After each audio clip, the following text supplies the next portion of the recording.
Bonjour à toutes et à tous et bienvenue sur les différents réseaux du district d'Alsace de football pour ce déjà 7e mensuel du MAG vidéo. Nous sommes aujourd'hui chez notre partenaire Transport Fuchs à Erstein. Transport Fuchs, partenaire du football d'animation. Nous y reviendrons tout à l'heure avec au sommaire de ce 7e numéro du MAG vidéo, le 120 secondes. Nous irons également dans un grand format vous montrer comment bien organiser une séance de foot d'animation avec notamment une équipe de U9. On reviendra bien évidemment sur l'Alsace Challenge qui s'est tenu il y a quelques semaines de cela. Dans ma vie d'amateur, un Alsacien pur souche. Je vous en dis pas plus pour l'instant.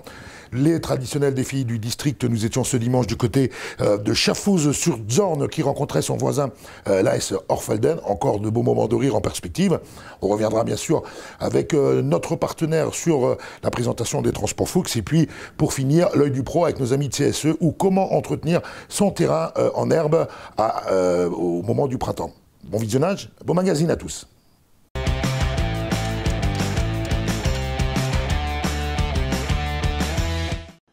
On démarre ce 120 secondes avec la principale information de ces derniers jours. Réuni le 24 mars dernier au siège de la Fédération, le comité exécutif a pris la décision de mettre un terme à l'ensemble des compétitions amateurs départementales et régionales en raison de l'épidémie de la Covid-19.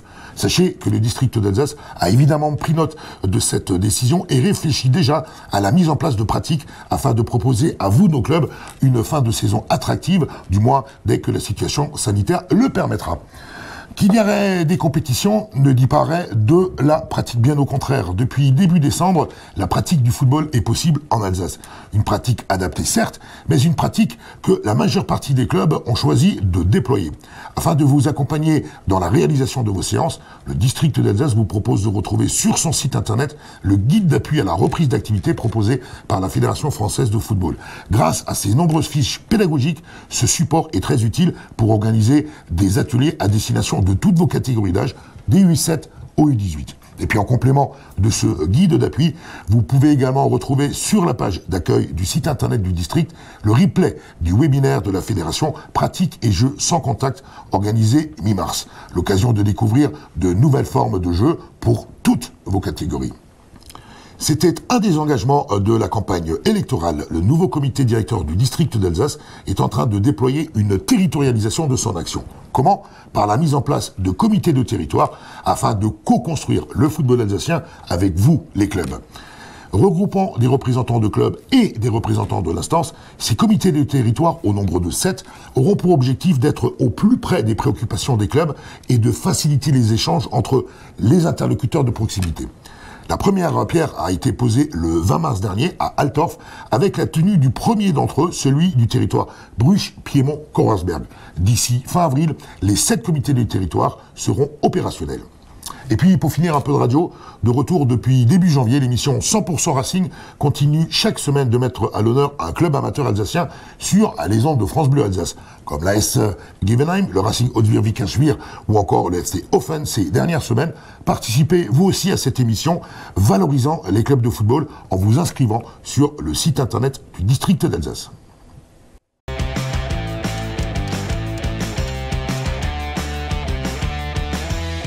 Une très grande majorité de nos clubs proposent aujourd'hui des séances d'entraînement, y compris pour les tout jeunes. De nombreux outils sont disponibles sur notre site internet, mais de l'organisation à la pratique, un grand format réalisé cette semaine avec la complicité des U9 de l'AS Andolsheim. Alors on a la chance de voir de plus en plus de clubs reprendre, par rapport également aussi aux conditions météorologiques. C'est une chance pour les jeunes enfants, comme on a pu le voir cet après-midi en Andolsheim, qui reprennent une activité hebdomadaire, que ce soit 1 ou 2 fois par semaine en fonction des catégories.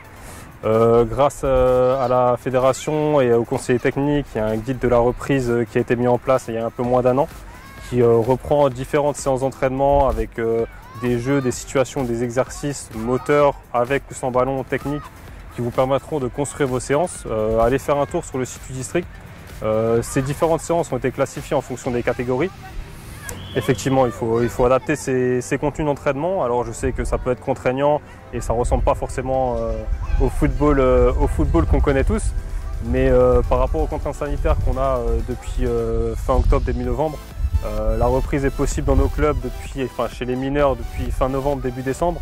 Voilà, faut l'adapter, faut faire du mieux possible et utiliser ce contenu-là. Nous pensons également que ces séances adaptées, surtout pour les petites catégories, que ce soit entre les U7 et les U13, ont un avantage dans le développement individuel du joueur, qui est des fois un peu trop délaissé quand on fait du jeu ou des situations d'entraînement en fonction des procédés utilisés par l'éducateur.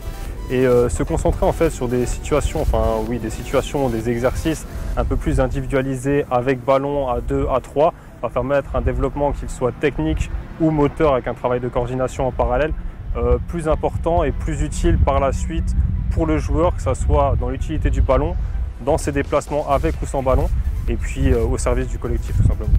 Sachez également que via le webinaire qui a été fait la semaine dernière au niveau de la Fédération française de football, vous pouvez retrouver un exemple de séquence de jeu, des jeux mais sans contact avec une certaine distanciation. Un exemple, un style de baby-foot qu'on peut connaître avec les petites manchettes, sauf que là c'est avec des moyens humains dans différentes zones protégées. Vous pouvez rajouter des buts, enfin voilà, vous pouvez construire ces choses-là à votre sauce en fonction de vos besoins, en fonction de votre catégorie. Alors l'exercice que j'ai mis en place sort bien évidemment du kit de la reprise. C'est une fiche pédagogique qui s'appelle le coffre. Donc en fait c'est un pseudo circuit de passe où les enfants sont amenés à se transmettre le ballon après une prise de balle et ensuite derrière une passe. Et dans la finalité on rajoute encore une conduite de balle avec un petit stop balle.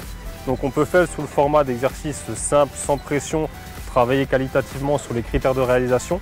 Mais également on va pouvoir le voir dans la vidéo, le faire sous format ludique, sous format de compétition.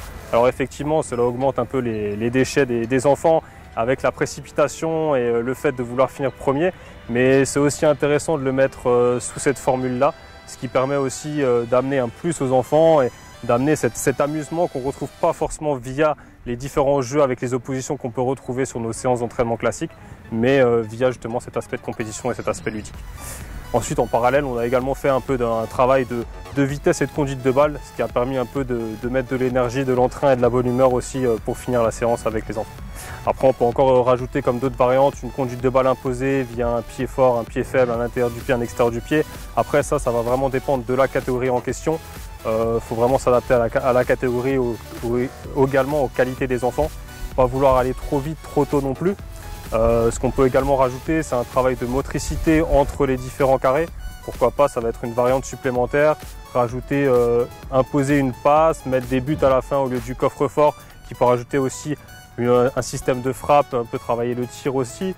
Vous pouvez encore rajouter une histoire ou un travail de prise d'information avec des coupelles de couleurs différentes qui forment votre carré, ce qui va permettre aussi à l'enfant d'avoir une prise de balle orientée différente, mais aussi de prendre une information autour de soi pour s'orienter différemment et un peu retrouver ses sensations de match avec un adversaire ou une orientation différente. Alors l'exercice mis en place cet après-midi est à destination des U9, voire pourquoi pas des U11. Maintenant vous pouvez utiliser les différentes variantes que l'on a évoquées auparavant, voire faire parler votre panoplie et votre expérience aussi sur les différentes variantes que vous pouvez mettre en place. Mais voilà, principalement cet exercice est dédié aux U9 et aux U11. Après, vous pouvez également utiliser des exercices ou des activités dites de foot loisir, qui peut être intéressant aussi avec différents défis techniques, que ce soit du foot pétanque, du foot golf, voilà, du foot net dans la mesure du possible en fonction de vos catégories, autrement dit un tennis ballon. Après, tout dépend de la maîtrise. Avec des U9, U11 c'est compliqué, mais à partir de U13, U15 ça peut être intéressant d'utiliser cette pratique-là. Quel est votre retour d'expérience à chaud de cette séance? Quand on voit le sourire et les cris des enfants, c'était génial. La petite compétition entre équipes et puis oui, ils ont adoré, voilà, c'était intéressant. On travaille le pas s'essuie aussi différemment. Là, c'était pas mal sous forme des différents carrés. C'était top. Un message peut-être à faire passer aux éducateurs qui auraient des besoins ou des conseils, des questions? Alors effectivement, on est à disposition des clubs, on est à disposition de nos éducateurs. N'hésitez pas à venir vers nous, que ce soit à distanciel, via un appel, via mail, mais aussi faire appel à nous, on va dire un moyen humain supplémentaire sur vos séances d'entraînement, en présentiel dans vos clubs, soit pour qu'on construise ensemble une séance, soit pour qu'on anime ensemble une séance. Enfin voilà, on est disponible, on est à votre disposition. Et puis n'hésitez pas à reprendre, les beaux jours arrivent, il faut qu'on reprenne tous les couleurs. Et donc bonne reprise à tous et prenez soin de vous. Non, rassurez-vous, je ne vais pas relever le défi de conduire l'un de ces magnifiques camions des transports Fuchs. J'aurais bien trop peur de le casser. Par contre, s'il y en a deux qui ont relevé les défis du district, ce sont les joueurs de Schaffhouse-sur-Zorn, où nous étions ce dimanche matin. Ils accueillaient leurs voisins de l'AS Orfelden. Retour en images et on va encore une nouvelle fois bien se marrer.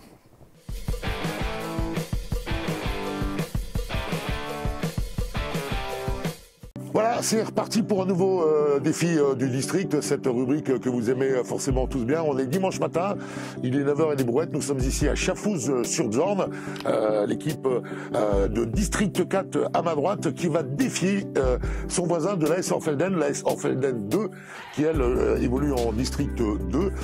Qui remportera ce défi du district? On va le savoir tout de suite. Je vais demander aux deux capitaines d'aller faire le Shifumi pour savoir laquelle des deux équipes va démarrer. Et puis je pense qu'une fois plus, on va bien se marrer. Allez messieurs les capitaines, Shifumi.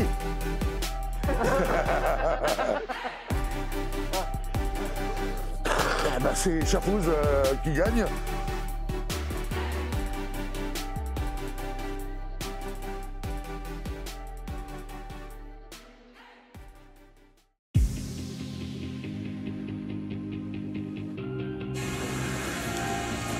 Guillaume, 24 ans, défenseur central, surnom La Caravane.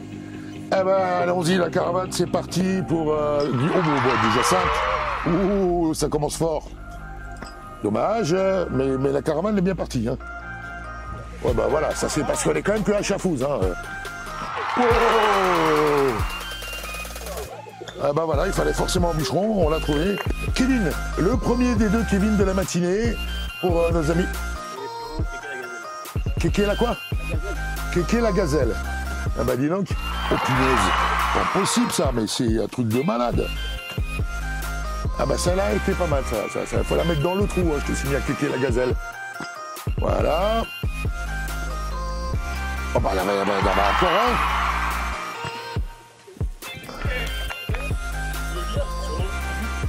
un. Allez, Ludovic, c'est défenseur central, c'est une armoire à glace. Ouais, c'est pas possible. Ils ont mangé quoi ce matin à Schaffhouse? Bon, faut quand même qu'ils en loupent un peu, hein, sinon je peux pas les chambrer. Hein. Ah, Ludo.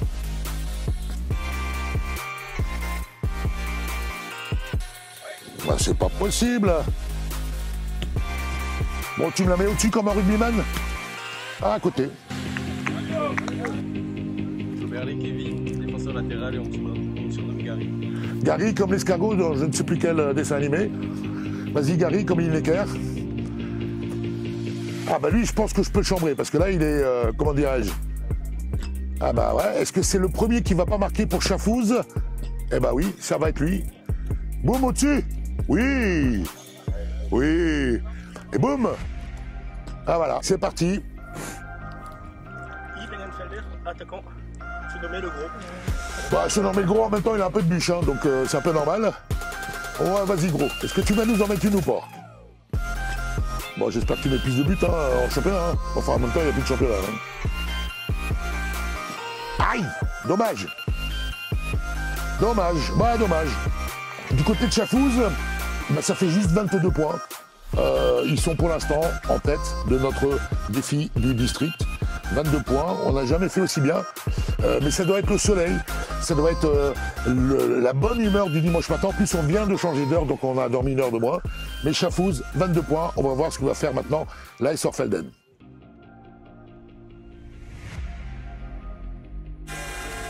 Paul, milieu de terrain, on surnomme Zlatan. Zlatan, ça doit être à cause de la coupe de cheveux. Hein. Parce que côté tir au but, c'est pour l'instant moyen. Hein. Vas-y Zlatan.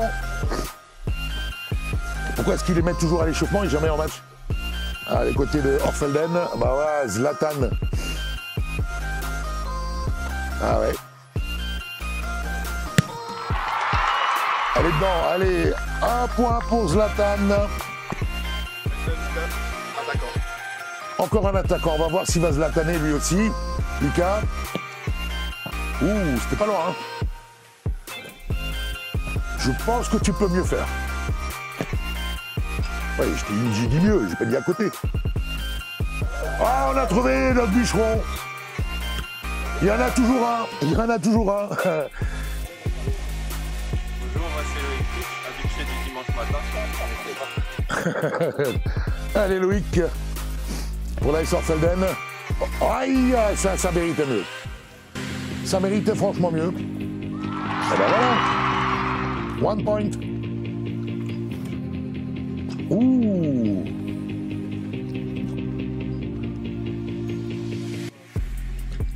Non mais Loïc, ne t'inquiète pas, c'est les lanceurs qui sont mauvais, hein, c'est pas toi. Hein. Donc 1 point. Florian, je le sens bien. C'est peut-être parce que le soleil est de retour. C'est tout simplement peut-être par le fait qu'on est très heureux d'être sur un vrai terrain de football avec des vrais ballons de football, avec des vrais footballeurs. Enfin, des vrais footballeurs. Des footballeurs du dimanche matin quand même. Hein. C'est quand même que Schaffhouse et Orfelden. Hein. Faut pas non plus... Hein. Voilà. Prochain tireur du côté de Orfelden, notre ami Florian. Oula, il a l'air concentré comme jamais, Florian. Aïe, aïe, aïe. Je vous rappelle que le but de l'opération, c'est de les mettre dans les trous et pas juste sur la bâche. Enfin, si tu veux... Je dis ça, je dis rien. Hein. Attention les lanceurs. Ouh. On a un deuxième bûcheron. On a trouvé le deuxième bûcheron. Florian, je le sens bien. La toupie. Choupi. Allez, vas-y, Choupinette. Choupinette. Oh, elle était bien partie celle-là. Hein. Aïe, aïe, aïe, aïe, aïe. Bah, il ne s'agit pas de toucher le poteau. Hein. Vas-y, Choupinette. Bon, bah voilà, Choupinette, il a tout faux, quoi. Voilà, c'est la fin de ce nouveau défi du district comme distance, duel et derby. C'était un vrai derby entre Schaffhouse-sur-Zorn à ma droite et leur voisin de Orfelden. Orfelden, c'est juste là-bas, derrière les arbres, avec une victoire sans conteste de Schaffhouse et Guillaume qui en a mis 11.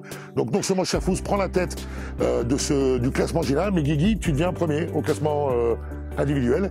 Donc la tournée, elle est pour toi. Voilà, et en plus il a ramené de la Carola pour prendre l'apéro parce qu'il est quand même que 9h30 du matin. Et puis pour remercier les deux équipes comme à chaque fois, Schaffhouse, on a le plaisir de vous offrir 10 ballons.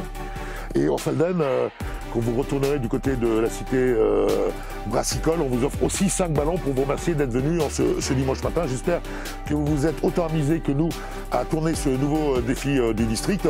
Si vous aussi vous avez envie de participer, vous savez quoi faire. Vous nous envoyez un petit message, un mail, vous faites venir un pigeon voyageur. Bref, on est là et on sera toujours là. Rendez-vous le mois prochain pour savoir qui va détrôner Schaffhouse-sur-Zorn. See you next time. En attendant, merci messieurs. De rien.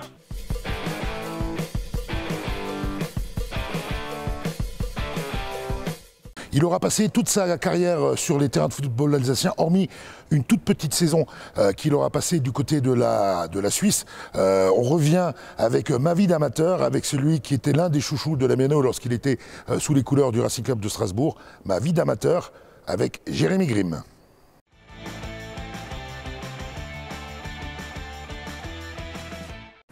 Nouveau numéro de ma vie d'amateur et on a le plaisir d'accueillir aujourd'hui celui qui aura porté durant toute sa carrière des maillots de club alsacien, sauf une toute petite année où il est parti de l'autre côté de la frontière en Suisse. On a le plaisir d'accueillir Jérémy Grimm. Jérémy, bonjour. Bonjour Jean-Luc. Tu vas bien? Super bien. Alors ma vie d'amateur, ça veut tout dire. Avant d'être le magnifique joueur professionnel que tu as été chez nous au Racing, tu as été un joueur amateur. Est-ce que tu te souviens de la toute première fois où tu as tapé dans le ballon? Il y a 5 ans, quand j'ai l'âge de 5 ans, ouais, sous les couleurs de Stein, où ma famille habite. Et voilà, c'est avec mon papa que j'ai découvert le ballon rond. C'est lui qui m'a pris goût à ce beau sport.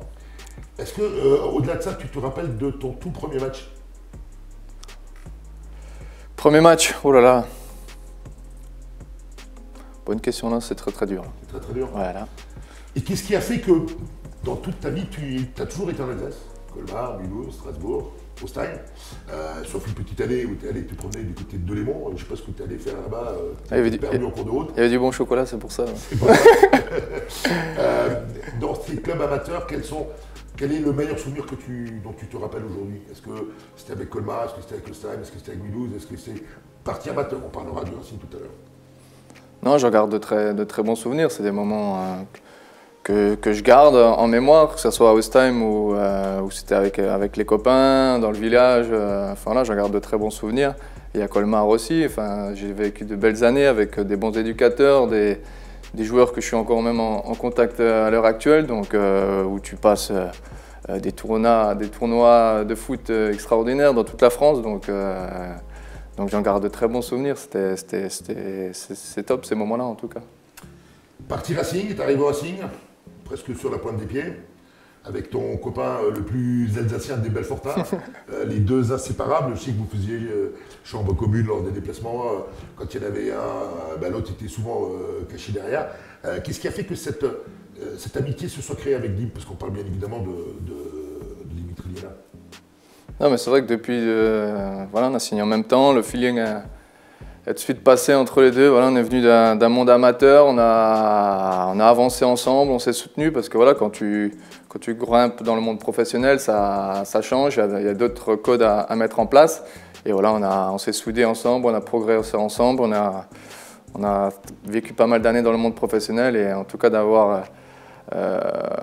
atteint notre objectif. Hein, voilà, depuis tout jeune, on essaie de vivre dans le monde professionnel et on y est arrivé ensemble. Et en tout cas, c'était pas facile, il y a eu des hauts et des bas.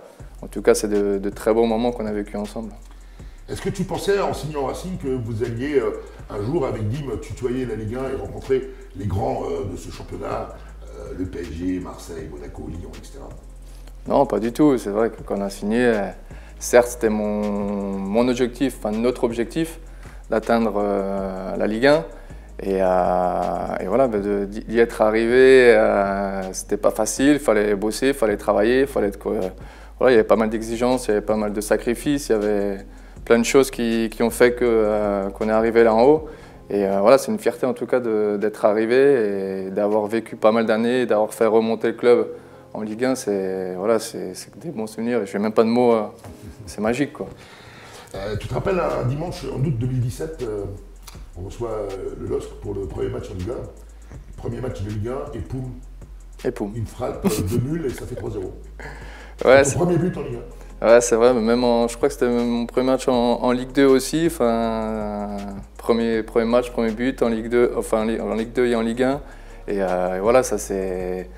Comment dire, t'as tellement de frissons, c'est un objectif depuis tout jeune de découvrir la Ligue 1. Et ton premier match, tu marques. Enfin, il n'y a rien de plus beau. En plus, face à la Méno, face au mur bleu. J'en ai des frissons en parlant là, donc voilà, ça restera gravé. Et en tout cas, je l'ai bien savouré à la fin du match. Un mot sur ce public de la Méno, parce que c'est vrai que quand on est alsacien, et tu étais le seul alsacien de l'effectif, même si Dim on l'a un peu adopté, mais tu es quand même le seul vrai alsacien qu'on avait avec nous. Est-ce que tu avais l'impression d'avoir un peu plus de responsabilité parce que justement tu étais alsacien? Oui, parce que c'est vrai que j'ai pas eu pas mal de retours par rapport aux supporters. Hein. Ils sont assez chauvins et voilà, j'avais à cœur de transmettre les vraies valeurs alsaciennes. J'ai essayé que ce soit sur rectangle vert ou même dans le vestiaire, j'ai essayé de transmettre tout ça. Et voilà, en tout cas, c'est une fierté d'avoir porté ces couleurs bleues et d'avoir rendu nos supporters très heureux. Voilà, mon objectif, c'est qu'en signant à Strasbourg, c'est de pouvoir vivre et de faire remonter le club au plus haut niveau. Et j'étais dans le bon wagon. Et donc voilà, je suis très heureux d'avoir mis le club là en haut, où il devait être en tout cas. Et où il est, et je pense qu'il va y rester, on l'espère en tout cas, de longues années encore. Tout à fait. Ça va être difficile certainement pour toi, mais quel est ton plus beau souvenir sous le maillot bleu? Oh là là, il y en a beaucoup, On a vécu un paquet ensemble, mais si tu devais en détacher un, parmi tous ces bons souvenirs, alors on peut parler de monter en Ligue 2, de monter en Ligue 1. Ouais, il y a tout ça, ouais. Il y en a un qui se détache parmi les autres. C'est compliqué, chaque moment ont une ferveur différente, quoi. C'est vraiment, mais tellement d'émotions, tellement de. Mais c'est dur d'en sortir une, voilà, que ce soit les montées, le maintien, même le maintien. Voilà, je pense aussi à la demande en mariage. C'est là que tu m'as coupé l'absolu pied. Mais voilà, très beau souvenir, tu m'appelles 3 jours avant le dernier match, on joue Bourg-en-Bresse. Et tu m'appelles, tu dis, faut que tu m'aides parce que je veux demander Cathy en mariage ce soir-là. Cathy, elle est juste là-bas, elle est cachée. C'est un beau souvenir. Enfin, moi, je m'en souviens comme si c'était hier. Non, c'est magique parce que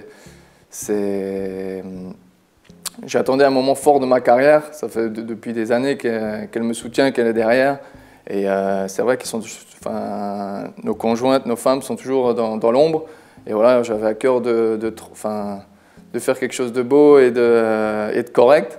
Et donc voilà, d'avoir abouti la Ligue 1, c'était pour moi quelque chose de fort. Et pour nous aussi, enfin, d'avoir atteint cet objectif-là. Et voilà, petite cerise sur le gâteau, c'était de faire cette demande dans un stade mythique, dans un stade phare de l'Alsace et qui me parle énormément. Donc voilà, en tout cas, ça a fonctionné. Elle m'a dit oui, donc c'est bon signe aussi, c'était bon. Mais bon, voilà, ça fait déjà 2 ans maintenant, ça passe, les années passent. Et en tout cas, c'était vraiment un super beau moment. Enfin, le mariage, enfin la montée, enfin tout ça. Je me rappelle bien de ce jour-là.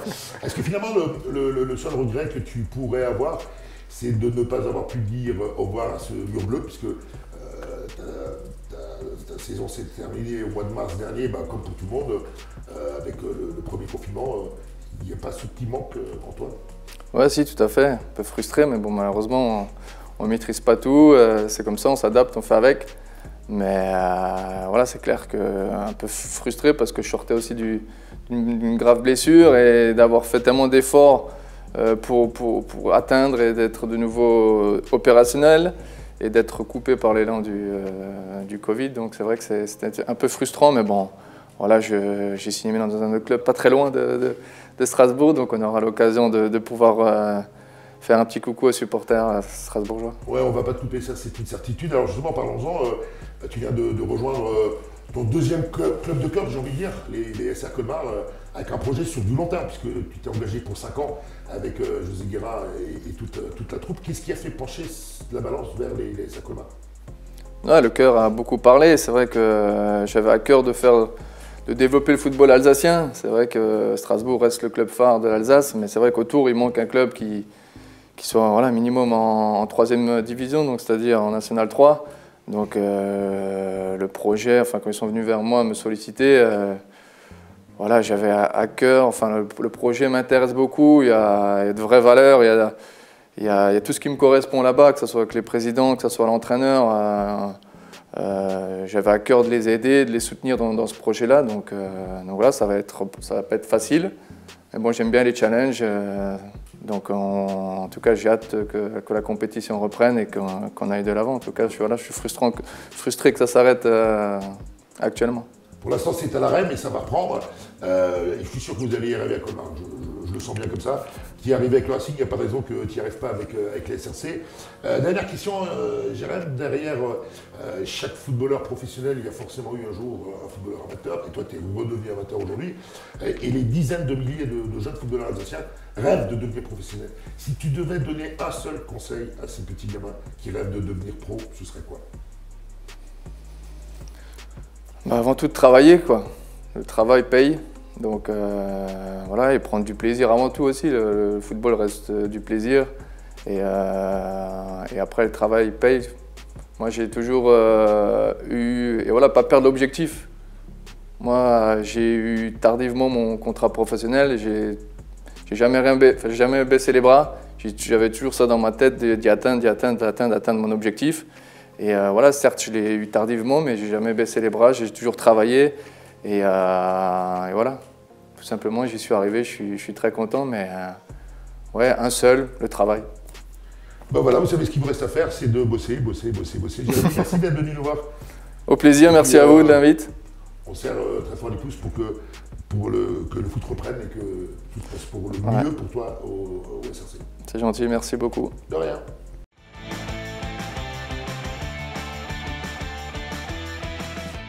Voilà, on continue la découverte de notre partenaire du mois, les Transports Fuchs, en compagnie de Charlotte Fuchs, 3e génération de la famille Fuchs au sein de l'entreprise en charge de la communication, et Élodie Rollin, responsable RH. Mesdames, bonjour. Bonjour.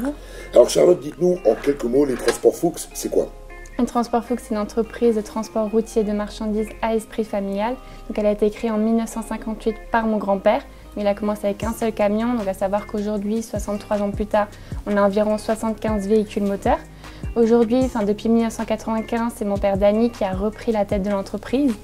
Donc on s'est développé en rachetant 12 entreprises de transport et en y intégrant leur effectif. Le chiffre d'affaires de l'entreprise en 2020 est de 23 millions d'euros. Donc sur les 10 dernières années, le groupe a investi environ 40 millions d'euros dans toutes ses structures immobilières. Donc notre dernier bâtiment, c'est le déménagement de notre siège social en 2019. Depuis 2018, nous sommes certifiés aux normes ISO, qualité, santé, sécurité au travail et environnement.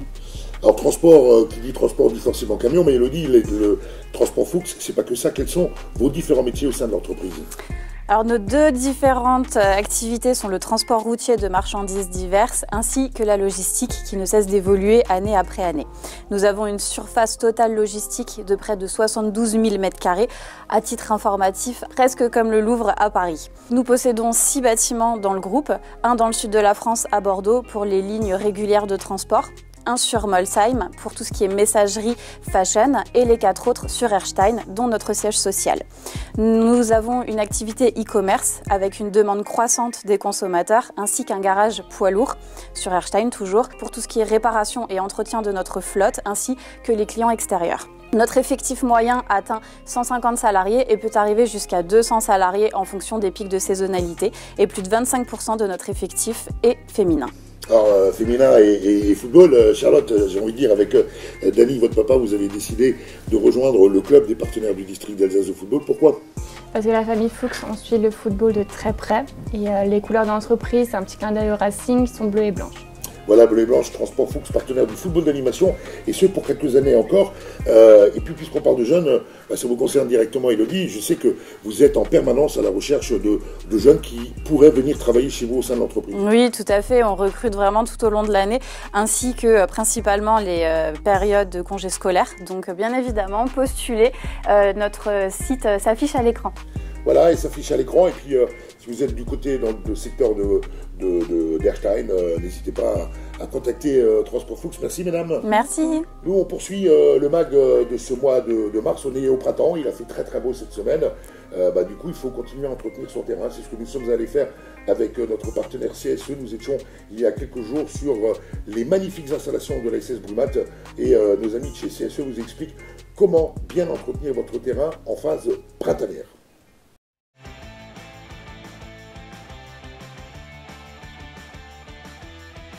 Voilà, nouvelle série L'œil du pro avec CSE, COSAC Sport et Environnement, rénovateur de sol sportif. On est aujourd'hui sous ce magnifique soleil printanier sur les installations de la SS Brumat et on voudrait remercier la ville de Brumat de nous accueillir avec les équipes de CSE pour ce nouvel œil du pro avec Laurent Burg. Laurent, bonjour. Salut Jean-Luc.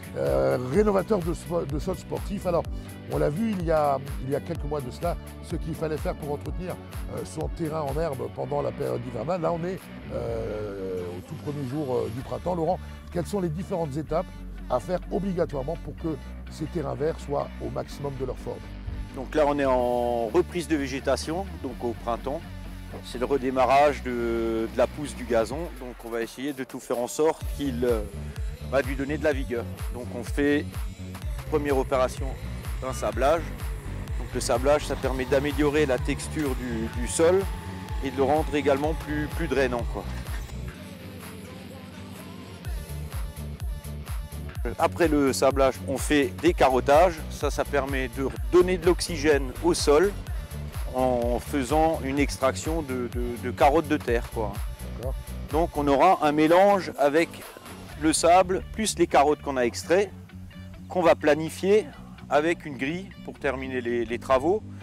Et ça donnera un mélange entre le sable et la terre qu'on a extrait.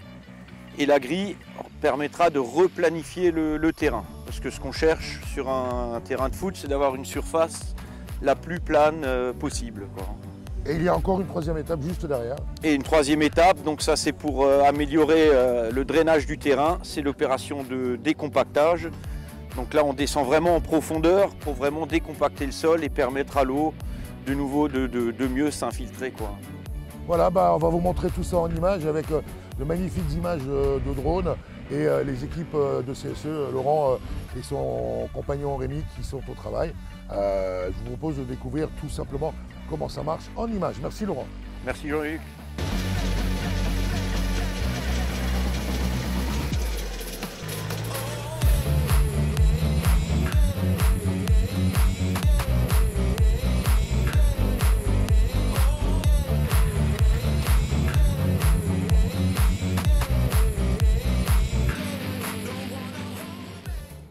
Voilà, toujours dans cette rubrique L'œil du pro, vous avez vu les travaux qui sont faits par les équipes de CSE, avec son dirigeant Denis Lebrun. Bonjour Denis. Bonjour. Alors on parle de CSE depuis plusieurs numéros, mais en fin de compte, on ne s'est jamais donné la peine de dire ce qu'était vraiment CSE. CSE, entreprise créée en 1995, reprise par toi Denis en 2005. Oui. Aujourd'hui, CSE, en quelques mots, c'est quoi? CSE, c'est une entreprise que j'ai repris en 2005 où on faisait 40 terrains de foot dans le Bas-Rhin. On était 2 collaborateurs. Aujourd'hui, on en fait 417 dans le Grand Est. Et une vingtaine de personnes dans l'ensemble du groupe, on est à 50. Voilà, on a vu, Denis, une belle et grande entreprise qui a grandi sur ces dernières années. Mais elle a également une petite sœur ou un grand frère, on peut appeler ça comme on veut, avec la société Estaro, spécialisée dans l'arrosage automatique, notamment de terrains de football. De terrains de football, de golf, et tout ce qui est au niveau privé, c'est-à-dire arrosage de goutte à goutte, tout ce qui est autour de l'eau. Voilà, et de l'eau, il en faut pour que les terrains deviennent verts. Oui. Sans eau, rien ne bouge. Rien ne bouge. Alors voilà, vous les clubs, pour entretenir votre terrain, c'est CSE. Pour arroser votre terrain, c'est Estaro. Denis, merci. Merci.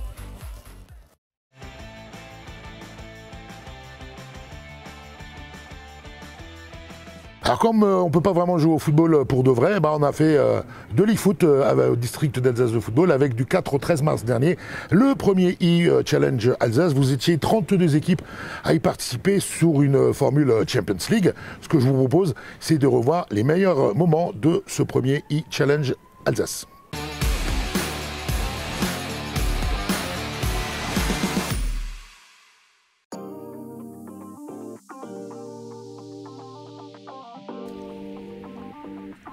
C'était une première et elle est réussie. Après avoir organisé ses 2 premiers tournois de e-foot en 2019 et 2020, le district d'Alsace de football, en partenariat avec les agences meilleurtaux.com de Colmar et Mulhouse, a proposé en début de mois sa première compétition e-foot en ligne par équipe. Une épreuve planifiée du 4 au 13 mars dernier où chaque confrontation entre 2 équipes s'est jouée au meilleur des 3 matchs. Traditionnellement, les compétitions de e-foot organisées par le district d'Alsace mettaient aux prises des individualités qui représentaient leur club dans l'épreuve. Cette fois-ci, le district d'Alsace a choisi d'innover en proposant à la communauté des gamers alsaciens de concourir par équipe de 3 joueurs. Un principe assez simple où chaque confrontation entre les 2 clubs se jouait au meilleur des 3 matchs, chacun des joueurs d'une équipe disputant un match face à l'un des 3 autres joueurs de l'équipe adverse. Joué en ligne, l'e-Alsace Challenge s'est déroulé sur PlayStation 4 avec le jeu FIFA 21. Ouverte à 32 équipes de 3 joueurs, cette compétition a été orchestrée sur un modèle Ligue des Champions, à savoir une phase de poule avec des groupes de 4 équipes où les 2 premiers étaient qualifiés et une phase à élimination directe à partir des 8e de finale. Originalité, l'e-Alsace Challenge offrait à ses participants la retransmission d'une confrontation entre 2 équipes chaque jour. Choisies en amont par le vote des internautes sur la page Facebook du district d'Alsace, ces confrontations étaient streamées de la phase de poule aux demi-finales sur la plateforme Sharing Game, plateforme spécialement conçue pour l'occasion. Parrainé par Jérémy Grimm, ce premier e-Alsace Challenge s'est achevé le samedi 13 mars par une confrontation finale pleine de suspense. Après 10 jours de compétition et de belles empoignades, la finale a opposé l'AS Turkheim de Kevin Kempf à l'AS Markolsheim de Guillaume Riel. Organisée dans le respect des gestes barrières, l'ultime confrontation de l'e-Alsace Challenge s'est déroulée en présentiel sur les installations du district d'Alsace à Strasbourg, avec en prime la possibilité de suivre la finale dans son intégralité en direct sur la page Facebook du district. À l'issue des 64 confrontations et après 192 matchs joués à l'occasion de ce premier e-Alsace Challenge, la victoire est revenue à l'AS Turkheim de Kevin Kempf, victorieuse de match 1 en finale de l'AS Markolsheim de Guillaume Riel. Fort de ce succès de cette première épreuve en équipe, le district d'Alsace de football envisage déjà de reproduire les compétitions de e-foot dans les semaines à venir, un projet d'envergure étant d'ailleurs à l'étude pour la prochaine saison. Restez connectés et à vos manettes.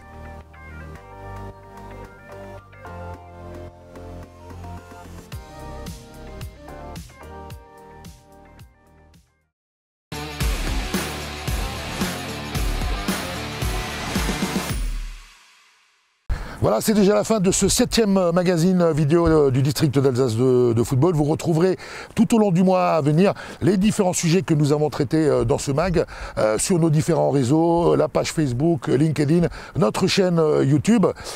Merci beaucoup Charlotte et Elodie de nous avoir accueillis ici à Erstein au siège des Transports Fuchs, partenaires du football d'animation. On en reparlera tout au long de la saison et des 2 prochaines saisons puisque les Transports Fuchs se sont engagés avec nous pour les 3 prochaines saisons. Merci à toutes les équipes techniques qui ont travaillé sur ce mag, Steve Delaney, Léonard Specht, Inès Thiermann et Manon Toiti. On vous souhaite une très très belle fin de journée et à très bientôt.